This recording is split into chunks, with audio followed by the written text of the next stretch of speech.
Lakin gelin Azərbaycanın güya bərpa etdiyi Şuşi kilsələrinə toxunaq. Sual yaranır, erməni kilsələrini kim dağıdılıb və ya zədələyib ki, bərpa ehtiyac yaranıb?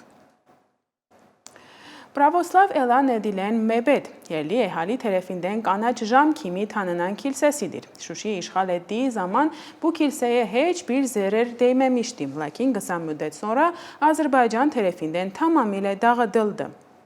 Qazançeçot kilsəsidir, hansı ki 2020-ci ilin oktyabrında uzaq mənzili raketlərlə 2 dəfə hədəf alınaraq zədələnib. Zədələnmiş kilsə uzun müddət tikinti toru ilə örtülü qalıb və hansı tərifələr məruz qaldığını məlum deyil.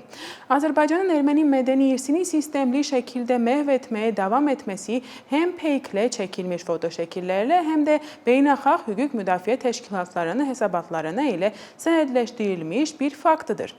Məsələn, 2025-ci ilin avqustun 29-da ABŞ Beynəlxalq Dini Azadlıq Komissiyası yeni hesabat dərc edərək bir daha qeyd edib ki, erməni irsi məhv olmaq təhlükəsi altındadır.